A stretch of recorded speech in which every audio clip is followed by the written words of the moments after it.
السلام عليكم ورحمة الله وبركاته. اليوم راح نعمل لكم اسكالوب، بس راح نعمل لكم اسكالوب بطريقة كتير كويسة. في عالم كتير بيشرحوا حبة الاسكالوب، شايفين هاي حبة الاسكالوب؟ هاي هيك في عالم كتير بيعملوا لها هيك، انا راح اعملها. هي طريقة منيحة مانا سيئة كمان. بهالطريقة هيك بيشرحوها لحبة الاسكالوب بتصير شقفتين او ثلاثة حسب سماكة الحبة. بس اليوم انا شو سويت؟ قصيت راس حبة الاسكالوب، شايفين الصدر؟ قصيت راسه السميك، وهلا راح اعمل لكم اياه بطريقة كتير سلسة وكويسة، وبيطلع الاسكالوب طيب كتير. هلا في عالم بلاقوا انه التشريح اسهل بالبيوت، بس هو سهل، بس هاي كمان سهل. شايفين بدقوا هيك بهالطريقة بهالطريقة شو بصير؟ الالياف كلها تبعت الدجاج بتطرى. طبعا حتى هاي بدها دق اللي شرحناها، حتى هاي بدها دق شوي.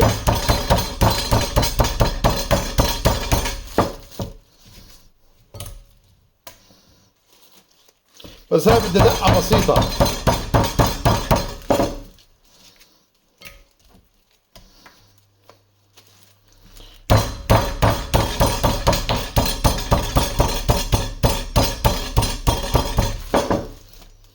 شايفين كيف تطلع ما احلاها؟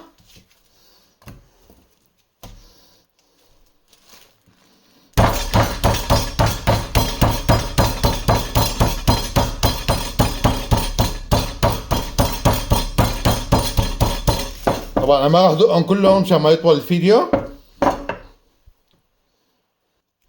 وهلا راح نحط الملح والبهارات، هدول تقريبا بدهم معلقتين صغار ملح، لانه ليش الكعك ما في ملح. بنحط كل الخلطة هون، هي معلقتين صغار. اساس الدجاج هو الفلفل الابيض، راح احط تقريبا اقل من معلقة صغيرة، يعني 3/4 المعلقة. هال ربع معلقة صغيرة. واحط جنزبيل. هدول الجنزبيل والهال منكهات، عندكم حطوهم، ما عندكم ما بيأثر. عرفتوا علي؟ يعني شغلتها سهلة وبسيطة. وراح نحط نقطة خل، يعني معلقة كبيرة خل بزيادة، ما تكتروا. واحط نص كاسة شاي، نصها حليب، شوية حليب، يعني إذا ما بدكم تحطوا بالكاسة شوية حليب. الحليب شان إيش؟ بروح زنخة البيض، لأنه راح نحط بيض. شايفين؟ بيضتين لهدول بزيادة يعني. في عالم بحطوا بيض لحال والدجاج لحال كمان بصير، ما أنا مشكلة. بس أنا هاي طريقة، خصوصا إذا عم تعملوها بالبيت، سهلة وبسيطة. أسهل ما تخلوا البيض لحال والدجاج لحال والكعك لحال. أكيد الكعك بده يضل لحال. هلا بنخلطهم هيك مزبوط، واذا حابين تحطوهم هيك بالبراد شي ساعة ساعتين كمان بصير، وحابين تعملوهم مباشرة كمان بصير.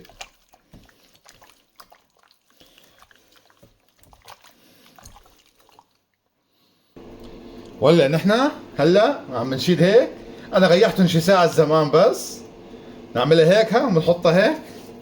طبعا بيد بتشيلوا الدجاج من البيض، بتحاولوا تعملوا الكعك مزبوط، تغبصوها هيك. طبعا حتى اذا هاي بتشيلوها مرة ثانية. طبعا في شغله قبل ما تقلوها بتحاولوا تحطوها على جنب وتنشفوها، بكون افضل. هلا طبعا الكعك، في كعك مطحون جاهز، بس انا بفضل ان تجيبوا كعك وتطحنوه. شايفين هاي الحبه؟ طبعا ما راح اسويهم كلهم على الفيديو مشان ما يطول الفيديو وتملوا منه. شايفين عملناهم، هلا بنشفهم شوي بعدين بنقليهم، يعني شغل 5 دقائق بس مشان الكعك يصير على الدجاج مزبوط. وفي عالم تعملهم مرة تانية كمان بصير، يعني بتلكم مرة تانية بالكعك.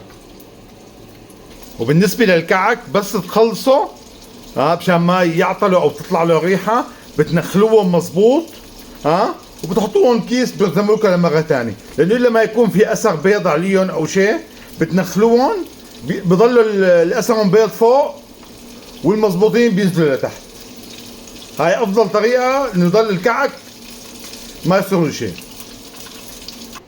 هلا رح نقليهم. طبعا في شغله ما بدنا الزيت يحمى كثير لانه مثل البطاطا، لا، اقوى زيت هو للتحماي هو البطاطا، حتى الفلافل، حتى الاسكالوب، حتى النقز، اي شغله ما بدها يكون زيت يكون حامي كثير.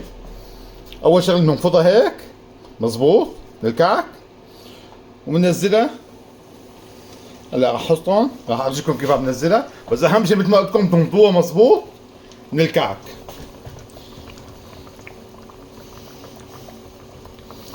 نفضها هيك.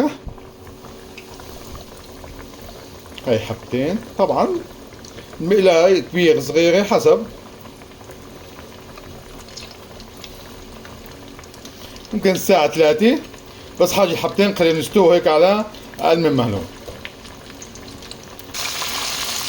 شايفين ما شاء الله، شايفين شلون حط الاسكالوب محلاها، لسه بدها شوي صغير لسه.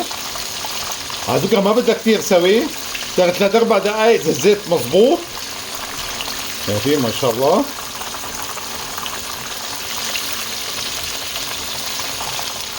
طبعا كان فينا الساعة معنا حبة ثالثة، بس هلا بنحط ما في مشكلة. شوفوا ما شاء الله على حط الاسكالوب. فورا بتحاولوا تحطوا البقية. بسم الله. مثل ما بدكم بتنفضوها شوي، بعدين بتحطوها. طبعا شايفين بتحطوا مناديل حمام، عفوا مطبخ. شايفين بتحطوا مناديل مطبخ، شايفين احسن مشان تغب اللهم صل على النبي، مشان تغب الزيت كله على المحارم المطبخ ان شاء الله. حتى الافضل كمان تحطوا مثلا، شايفين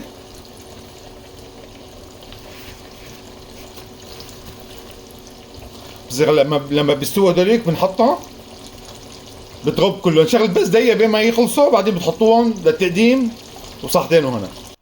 ما شاء الله هاي الاسكالوب صار جاهز، صحتين وهنا.